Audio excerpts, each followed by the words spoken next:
மகா பரிசுநாமத்துக்கு சோத்திரமும் மகிமையும் உண்டாவதாக. இந்த புதிய நாளில் கூட காலை வேளையில் உங்கள் அனைவரையும் இந்த ஆடியோ கிளிப்பின் வழியாக சந்திக்க தேவன் பாராட்டின தயவுக்காகவும் இரக்கத்திற்காகவும் நன்றி செலுத்துகிறோம். நமக்கு தெரிந்தவண்ண காலை பொழுதில் அவரோட கிருபை புதிதாக இருக்கிற தயவுக்காக அவருக்கு நமக்கு நன்றி செலுத்தி இன்றைய தினத்தில் நம்ம தியானிக்க இருக்கிற பெண்ணை குறித்து நம்ம பேச போகிறோம். இதுவரையில் 15 பெண்களை குறித்து நம்ம தியானிக்க தேவன் கிருபை பாராட்டினார். இன்றைய நாளில் கூட 16வது பெண்ணாக நமக்கு மிகவும் தெரிந்த ஒரு பெண் மரியாள். மரியாளை பற்றி தெரியாதவர்கள் இருக்கவே முடியாது. ஸோ மரியாளை குறித்து தான் கடவுள் தியானிக்க இன்றைய தினத்தில் இவர் தந்திருக்கிறாங்க. இவர்களை குறித்து பார்க்கும்போது இவர் நாசரேத்தை சேர்ந்தவர், யோசேப்பின் மனைவி. ஆனால் யோசேப்பின் மனைவி ஆவதற்கு முன்பாகவே தேவனுடைய அழைப்பிற்கு கீழ்ப்படிய வேண்டிய சூழ்நிலை ஏற்பட்டது. தேவதூதன் காப்ரியேல் இயேசுவின் பிறப்பை மரியாள் இடத்துல போய் நீ கருவுற்று ஒரு பிள்ளையை பெறுவாய், அதற்கு இயேசு என்று பெயரிடுவாய், இயேசுவின் பிறப்பை அறிவித்த போது அவங்க முதல்ல கேள்வி கேட்டாங்க. நாள் கண்ணி ஆயிடுச்சு அப்படின்னாலாம் கேள்வி கேட்டாங்க. ஆனாலும் அது கடவுளோட சித்தோன்று உணர்ந்த பிறகு அவர்கள் முற்றிலுமாய் தன்னை அர்ப்பணித்தாங்க. நான் ஆண்டவருடைய அடிமை, உம்முடைய வார்த்தையின்படியே எனக்கு ஆக கடவுது என்று தன்னை முழுமையாக அர்ப்பணித்த ஒரு பெண்மணி தான் மரியாள் என்று. ஸோ தேவ அழைப்பிற்கு கீழ்ப்படைஞ்ச ஒரு பெண் தான் மரியாள். இவங்களுடைய விசுவாசம் மற்றும் துதி, கடவுளின் செய்கைகளை போற்றி ஒரு பாடிய பாடல் மரியாளின் புகழ்ச்சி பாடல்னு லூக்கா 1ஆம் அதிகாரத்தில் 46லேருந்து 55 வசனங்கள் வரைக்கும் வாசிக்கும்போது மரியாளின் புகழ்ச்சி பாடல்னு ஒரு செயலை போற்றி பாடியுள்ளார்கள். இது தாழ்மை உள்ளவர்களை கடவுள் உயர்த்துவார் என்பதை வெளிப்படுத்துகிறது. நம்ம இதுவரைக்கும் பார்த்த பெண்களிலே நம்ம பாவிகளையும் தாழ்மை உள்ளவர்களையும் கீழே இருக்கிறவங்களையும் இவங்க எல்லாரையுமே தான் தேவன் தூக்கி எடுத்து விசேஷ இடத்துல அமர்த்தி அவர்களை விசேஷ இடத்துல அமர்த்தி அவர்களை ரட்சித்து ஒரு ஆசீர்வாதமாய் மாற்றுவதை நம்மளால் காண முடிகிறது. ஸோ இதில் நம்ம சிந்தித்தல் மற்றும் பொறுமை. இயேசுவின் பிறப்பின் பொழுது நடந்த ஆச்சரியமான காரியங்கள் நம்ம எல்லாருக்குமே தெரிந்த ஒன்றாக இருக்கும். ஆனால் மரியாள் அந்த இடத்துல மற்றவர்களிடம் தம்பட்டம் அடிக்காமல் தன் இதயத்தில் இருத்தி சிந்தித்தார். அந்த பிறப்பின் பொழுது நம்ம பார்க்குறோம், 3 கிங்ஸ் வராங்க, மேய்ப்பர்கள் வராங்க, அநேகர் இயேசுவை காண வரவங்க அங்கே வராங்க. தீர்க்கதரிசனம் அறிவிக்கப்படுகிறது. இவங்க எல்லாருமே காண்கிறார்கள். ஆனாலும் மரியாள் தன்னை பெருமிதம் கொள்ளாமல், பெருமை பாராட்டாமல், நம்ம இப்படியே ஒரு சின்ன விஷயம் நம்மளுக்கு நடந்துட்டாலே எல்லாம் போய் தம்பட்டம் அடித்து நம்மளுக்கு பெருமை பாராட்டி கொண்டிருக்கிறோம். அது மனித இயல்பு. ஆனால் மரியாள் அவ்வாறு ஒன்றுமே செய்யாமல் அவங்க அந்த இடத்துல அமைதியாய் அமர்ந்து தன் உள்ளத்தில் ஆராய்ந்து சிந்தித்து கொண்டிருந்தார்கள் நம்ம பார்க்க முடியுது. அவங்க வீண் தம்பட்டம், வீண் பெருமை, உலகத்தில் மீட்பரை நான் பெற்றுட்டேன், நான் பெற்று எடுத்துட்டேன், நான் பெருமை மிகுந்தவர் அப்படின்னு ஊரெல்லாம் போய் சொல்லாமல் யாருக்கும் எந்த ஒரு பெருமிதமும் கொள்ளாமல் அவங்க அமைதியாக உட்காந்து ஆராய்ந்து அறிந்திருந்தாங்கன்னு வேதம் சொல்லுது. இயேசுவின் மீது கொண்ட நம்பிக்கை. ஸோ நம்ம எல்லாருக்குமே தெரிந்த ஒன்று, கானாவூர் திருமணம் விருந்தில் நடைபெற்ற இயேசுவோட முதல் இதுவாக அது வல்லமை முழுவதுமாக அந்த விருந்தில் முதல் அதிசயத்தை கடவுள் செய்தாருன்னு நம்மளால் பார்க்க முடியுது. கானாவூர் திருமணத்தை போது திராட்சை ரசம் தீர்ந்தது. அப்போது இயேசுவிடம் சென்று மரியாள் சொன்னாங்க. ஸோ இயேசுவின் வல்லமையை வந்து முழுமையாக மரியாள் வந்து நம்பினார்கள். அதுதான் அவருடைய கானாவூர் திருமணம் தான் அவருடைய முதல் அதிசயமாக இருந்தது. ஆனாலும் அதற்கு முன் அவர் பண்ணதில்லை. ஆனாலும் மரியாள் வந்து அவரை முழுமையாக நம்பி அவரை வல்லமையை வந்து நம்பினாங்க. ஏன் அவங்களுக்கு கொடுக்கப்பட்ட வாக்குத்தத்தத்தை நம்பினார்கள். அது எல்லாமே அவங்க மேலே நம்பிக்கையாக இருந்ததன் பட்சமாக தான் அவங்க இயேசுவை நாடி போய் இந்த வல்லமையை முழுமையாக நம்பி அவரிடத்துல உதவி கேட்டு அதன் மூலமாக அவரும் அந்த கானாவூர் திருமணத்தில் வந்து முதல் அதிசயம் செய்யப்பட்டதை நம்ம வந்து பார்க்க முடியுது. அதிலிருந்து நம்ம அப்படியே வந்து பார்த்தோம்னா சிலுவை அறையில் உறுதி. இயேசுவின் பாடுகள் மற்றும் மரணத்தின் போது வந்து சீடர்கள் எல்லாருமே ஒருத்தர் மறுதளிச்சாங்க, ஒருத்தர் காட்டி கொடுத்தாங்க, ஒருத்தர் ஓடி போனாங்க. இது எல்லாமே நடந்த போதிலும் மரியாள் சிலுவை அண்டையிலேயே நின்று கொண்டு இருந்தார். கடைசி வரையில் வந்து சிலுவை அண்டையிலே நின்று கொண்டு இருந்தார்.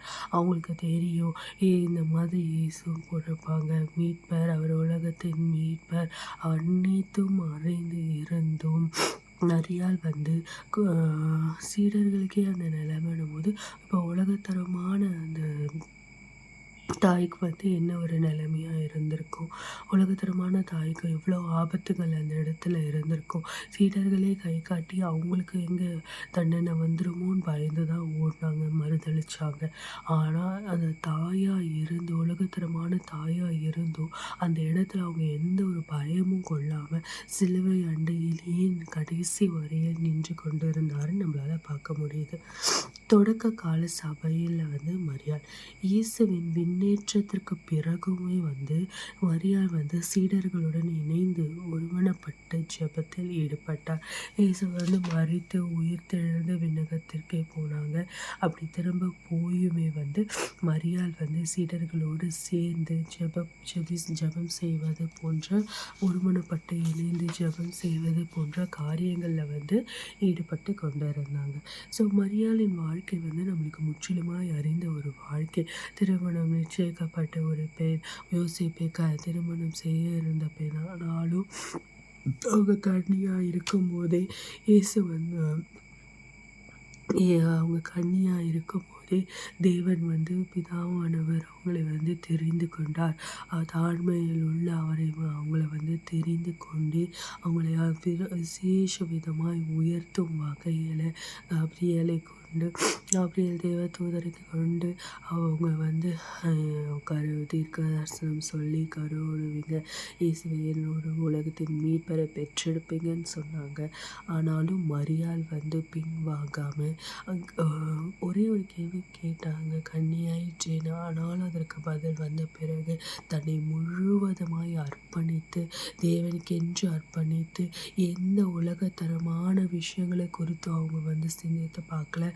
இந்த உலகம் நம்மளை என்ன சொல்லும், இந்த உலகம் நம்மளை என்ன பண்ணும், இந்த உலகம் நம்மளை என்னன்னு இல்லை நம்மளை கல்யாணம் பண்ணிக்க போகிறவங்க என்ன நம்மளை வந்து சொல்லுவாங்க, இந்த கல்யாணம் நின்றுடுமோ அப்படின்னு எந்த வித தயக்கமோ எந்த வித பயமும் இல்லாமல் மரியாள் தன்னை முழுமையாய் அர்ப்பணித்ததன் விளைவாக தான் அவங்க விசேஷ விதமாய் போற்றப்படுறாங்க. விசேஷ விதமாய் இயேசுவை பெற்றெடுத்து அவங்க அந்த இடத்துல இருக்கும் போதோ எந்த ஒரு பெருமிதத்தையும் அவங்கள எந்த இடத்துலையும் நம்மளால் பார்க்க முடியாது. அவங்க ஒரு துளி பெருமிதமும் இல்லாமல் முற்றிலுமாய் அது தேவனுடைய அழைப்பாய் ஏற்றுக்கொண்டு நடந்ததன் பிரகாரமாய் ஈவன் இயேசுவை பெற்ற பின்பும் அவர் செய்த அதிசயங்கள் நற்பணிகள் எல்லாத்துலேயுமே வந்து அவங்க ஒரு இடத்துலையும் பெருமிதம் கொண்டதாய் நம்மளால் பார்க்கவே முடியாது. அவ்வாறு மரியாள் தன்னை தாழ்த்தி கொண்டு தேவனுக்காக முழுமையாய் அர்ப்பணித்தன் விளைவாக தான் இன்றும் அவர் இயேசுவின் தாய் என்று போற்றப்படுகிறாங்க. இன்றுமே அவரை குறித்து நாம் பேச அவருக்கு அவ்வளோ ஒரு அற்புதமாய் என்றும் நடந்திராத கன்னியான ஒரு பெண் பெற்றெடுத்து பரிசுத்தமாய் இயேசு பெற்றெடுக்கப்பட்டார். இன்றும் அவங்களை குறித்து நம்ம பேசுவதன் காரணம் அவங்களோட தாழ்மையும் இந்த இடத்துலையும் பெருமை கொள்ளாமல் தன்னை தாழ்த்தி கொண்டு தேவனுக்கு முழுமையாய் அர்ப்பணித்ததன் விளைவு மாத்திரமே ஆகும். இவங்க வாழ்க்கையிலேருந்து நம்ம நிறைய பாடங்களை கற்றுக்கொள்ள முடியும். ஒரு சில பாடங்களை பார்க்கும்போது முழுமையான கீழ்ப்படிதலும் விசுவாசமும். முழுமையாக கீழ்ப்படிஞ்சாங்க, தேவனை விசுவாசித்தாங்க. தன்னை கொண்டு ஒரு திட்டத்தை தேவன் வைத்திருக்கிறார் என்பதை முழுமையாய் விசுவாசத்தின் பலனை தேவன் அனுபவிக்க செய்தார்.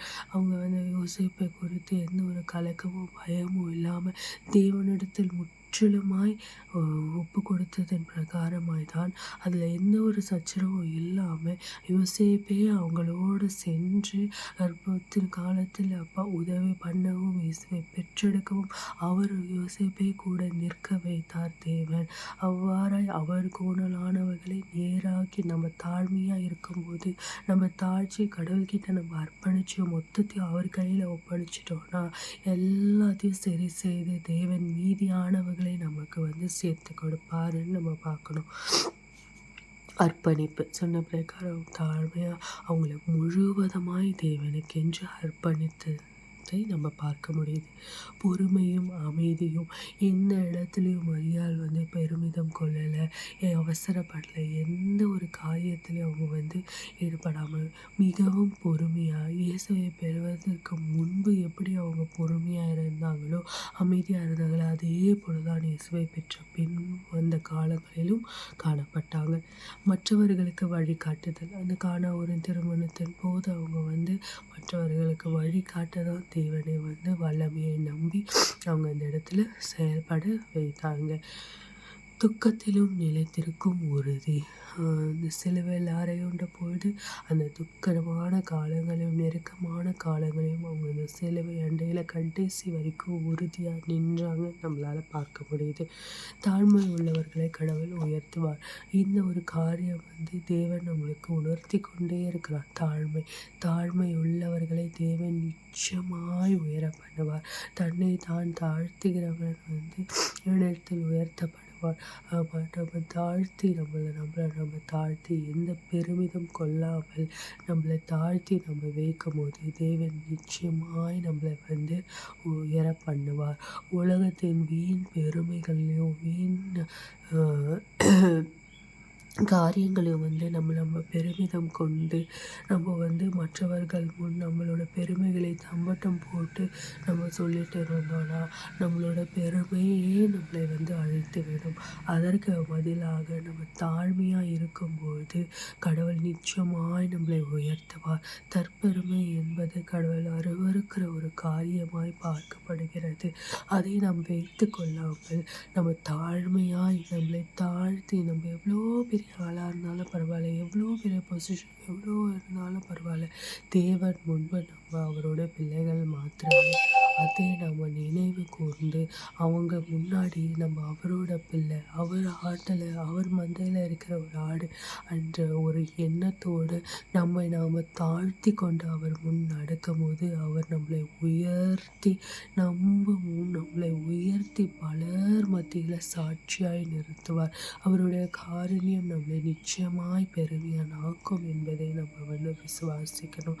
நம்ம அவ்வாறு விசுவாசிக்கும் போது உலகத்தரமான பெருமையை கொண்டு நம்ம பெருமை பாராட்டாமல் தேவனை கொண்டு மாத்திரம் நம்ம வாழ்ந்தோன்னா, அவரை மாத்திரம் விசுவாசித்து அவர் முன் நம்மளை தாழ்த்தி நம்ம நடந்தோன்னா தேவன் அநேகத்தில் நம்மளை ஆசீர்வதிப்பார். நம்ம அவருக்கு கொஞ்சத்தில் உண்மையாக இருந்தால் போதும் அவர் நம்மளை அநேகத்தில் ஆசீர்வதிக்க பண்ணுவார்.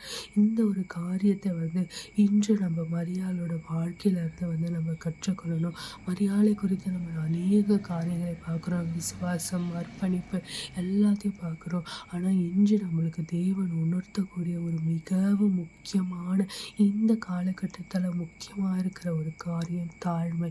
இந்த தாழ்மை அநேகர் மத்தியில் இன்று காணப்படுவதில்லை. உலகத்தரமான ஞானம் இருந்துவிட்டால், உலகத்தரமான சொத்துகள் இருந்துவிட்டால், நம்ம தான் பெரியவங்க, நம்ம தான் அப்படின்னு வீண் பெருமை பாராட்டி கொண்டு இருக்கிறோம். ஆனால் அதெல்லாம் நிரந்தரம் அல்ல. தேவன் மாத்திரமே நிரந்தரமான ஒருவர். அன்னை அனைத்தை காட்டிலும் பெரியவர் தேவன். அப்போ அவங்க முன்னாடி நம்ம எவ்வளோ தாழ்மையாக இருக்கணும் நம்ம நினச்சி பார்க்கணும். அந்த இயேசுவையே பெற்றெடுத்தாலும் மரியாள் அவ்வளோ தாழ்மையாக இருந்த போதே நம்மளாம் ஏமாத்திரம் சொல்லுங்கள். நம்ம அவங்க முன்னாடி அவ்வளோ ஒரு தாழ்மையாக இருக்கணும். அந்த தாழ்மை அவரை நம்மளை அவர் உயர்த்தி அருளுவார். நம்ம அவர் முன்னாடி பெருமிதம் பேசிக்கொண்டு உலகத்தரமாக வாழ்க்கையில் பெருமிதம் பண்ணிக்கொண்டு என்கிட்ட எல்லாமே இருக்குது, என்கிட்ட ஞானம் இருக்குது, படிப்பு இருக்குது, அறிவு இருக்குது, பணம் இருக்குதுன்னு நம்ம பெருமை பேசிட்டு இருந்தோம்னா தேவன் நம்மளை பார்ப்பதை நிறுத்தி விடுவார், கண்காணிப்பதை நிறுத்தி விடுவார். அதே நாம் அனைத்தும் இருந்தும் என் தேவன் அனைத்தை காட்டிலும் பெரியவர் என்று ஒப்பு கொடுத்து அவரை நம்ம விசுவாசித்து அவர் முன்பு நம்மளை தரம் தாழ்த்தி நிறுத்தினால் தேவன் அநேகர் மத்தியில் நம்மளை சாட்சியாய் ஆவிக்குரிய வாழ்க்கையில் சாட்சியாய் நம்மளை நிறுத்துவார் என்பதை நம்ம நித்தம் விசுவாசிக்க வேண்டும். இந்த ஒரு விசுவாசம் இருந்தால், இந்த ஒரு தாழ்மை இருந்தால் தேவன் நம்மளை கொண்டு இருக்கிற திட்டத்தை யாராலையும் தடுக்க முடியாது. அவர் நம்மளை கொண்டு செய்ய இருக்கிற திட்டங்கள் அநேகமாக இருக்கிறது. அதற்கு அவர் நம்மக்கிட்ட எதிர்பார்க்குற ஒரு குணாதிசயமாய் இந்த தாழ்மை மிகவும் முக்கியமான ஒரு ஒன்றாய் நம்ம பார்க்கப்படுகிறது. ஸோ இந்த வேலையில் கூட இந்த நாளில் கூட தேவன் நம்ம கூட இந்த பேசி இந்த காரியத்துக்காய் ஜெபிப்போம். இதை குறித்து மேலும் தியானித்து நம்ம தாழ்மையாக இருப்பது எப்படி என்பதை தேவன் தாம் நம்மளுக்கு கற்றுக் கொடுப்பார். அவருடைய ஆவிக்குரிய வாழ்க்கையில் நம்ம நடக்கும்போது, அவருடைய ஆவிக்குரிய ஞானத்தில் நம்ம நடக்கும்போது இந்த குணாதிசயம் நமக்கு தானாய் அமையும் என்று நம்ம விசுவாசிக்கணும். ஸோ இந்த நாளில் கூட இதை குறித்து தியானிங்க, தாழ்மையோடு இருங்க. கடவுள் நிச்சயமாய் உயர்த்துவார். ஜெபிக்கலாம். என்றும் மாறாத நல்ல தகப்பனே, அப்பா இதோ இந்த கால வேலைக்காய் கூட ஜெபிக்கிறோம். நீர் கொடுத்த இந்த நாளிற்காய் நன்றி அப்பா. நீர் செய்த இந்த கிருபைக்காய் நன்றி அப்பா. இதோ மரியாதை குறித்து இன்றைக்கு நாங்கள் தியானிக்க நீர் ஈவு பாராட்டினதற்காய் நன்றி அப்பா. அவங்களை அப்பா குறித்து நாங்கள் அநேக குணாதிசயங்களை பார்க்கும் போது கூட ராஜா அப்பா உண்மை நாங்கள் விசுவாசிக்கிறோம் அப்பா தகப்பனே. அவங்கக்கிட்ட இருந்து மிகவும் முக்கியமான குணாதிசயமான அந்த தாழ்மை அப்பா இங்கே ஒவ்வொருத்தருக்கும் இருக்க கிருபை செய்யுங்க. உலகத்தரமான காரியத்தினால அப்பா நாங்கள் எங்கள் பெருமை பாராட்டிக்காத வண்ணம் தகப்பனே, என் தேவனீர் அனைத்திலும் பெரியவர் என்பதை நாங்கள் உணர்ந்து நடக்க அப்பா அந்த தாழ்மையோடு நாங்கள் இருக்க என் தேவனீர் எங்களுக்கு அப்பா கற்பித்தருளுங்க ராஜா. உலகத்தரமான வாழ்க்கையில் நாங்கள் மயங்கி எங்களை நாங்கள் பெருமிதம் கொள்ளாத வண்ணம் என் தேவன் நீர் ஒருவரே பெரியவர், நீர் பெருகணும் நாங்கள் சிறுகணும் அப்பா. அதன்படி நாங்கள் தாழ்மையாய் நடக்க அப்பா அந்த ஞானத்தை நீர் எங்களுக்கு தந்தரல வேண்டுமாய் கூட ஜெபிக்கிறோம் அப்பா. கொஞ்சத்தில் உண்மையுள்ளவன் அநேகத்தில் ஆசீர்வதிக்கப்படுவான்னு சொன்ன பிரகாரம் அப்பா நாங்கள் உங்களுக்கு உண்மையும் உத்தமமாய் இருக்க தாழ்மையாய் இருக்க கிருபை பாராட்டுங்க தகப்பனே. அப்பா தகப்பனே உண்மை மாத்திரம் நாங்கள் விசுவாசிக்கிறோம் அப்பா. இன்று இந்த அப்பா மரியாளுக்குள்ள குணாதிசயங்களை அப்பா ஒன்றான தாழ்மையை எங்களுக்கு நீர் அளித்தருளுங்க. அந்த குணாதிசயத்தை நாங்கள் பெற்று உமக்கு சாட்சியாய் மற்றவர்கள் எங்களை காண்கிறவர்கள் அப்பா உம்முடைய பிள்ளைகளாய் எங்களை காண கிருபை பாராட்டுங்க. அந்த ஒரு குணாதிசயத்தை நீர் எங்களுக்கு கட்டளையிடுங்க அப்பா. அந்த ஒரு ஆவிக்குரிய ஞானத்தை நீர் எங்களுக்கு கட்டளையிடுங்க. எங்களை காண்கிற அப்பா அவர்கள் உண்மை காண கிருபை பாராட்டுங்க அப்பா. நீர் எங்களை நோக்கி அப்பா எல்ரோயா எங்களுக்கு இருந்து எங்களை காண்கிற தேவனாய் இருப்பதற்காய் நன்றி அப்பா. அதற்கு பாத்திரமாய் நாங்கள் உமக்கு எதிதியாய் இருக்க கிருபை செய்யுங்க. எதிதியாவாய் அப்பா தகப்பனே உமக்கு நாங்கள் இருக்க உமக்கு மிகவும் பிரியமானவர்களாய் நாங்கள் இருக்க கிருபை செய்யுங்க ராஜா. இந்த நாள் முழுவதிலும் அப்பா நீர் பொறுப்பெடுத்துக் கொள்ளுங்க ராஜா. நீர் எங்களுக்கு முன் செல்லுங்க. நாங்கள் தாழ்மையாக இருக்க அப்பா எங்களை கற்றுக் கொடுங்க. நாங்கள் எங்களை பெருமை பாராட்டிக்காத வண்ணம் நாங்கள் தாழ்மையோடு நடக்க நித்தம் அப்பா நீர் எங்களை வழி நடத்துங்க ராஜா. நாள் முழுவதிலும் செய்ய இருக்கிற ஒவ்வொரு காரியங்களையும் கூட இதை கேட்டுக்கொண்டு இருக்கிற ஒவ்வொருத்தரையும் கூட நீர் ஆசீர்வதிங்க அப்பா. ஒவ்வொருத்தரையும் கூட அப்பா நீர் பேச நினைப்பதை அவங்க காதுகளில் விழவும், நீர் பேச நினைப்பதை அவங்க மனதில் புரியவும் அப்பா என் தேவனீர் கிருபை பாராட்டுங்க. நீங்கள் கொடுத்த வார்த்தைகளுக்காய் நன்றி. அதை நாங்கள் உணர்ந்து ஏற்றுக்கொண்டு என் தேவனீர் ஒவ்வொருத்தரையும் நீர் ஆசீர்வதித்து இந்த நாளை அப்பா உமக்கு உகந்த நாளாய் நாங்கள் செலவிட கிருபை பாராட்டுங்க. நீரே எங்கள் அனைவரோடும் இருந்து எங்களை வழிநடத்தி ஆசீர்வதித்து பலப்படுத்தி மீட்பட்டு அப்பா ரட்சிக்கப்பட கிருபை செய்யுங்க.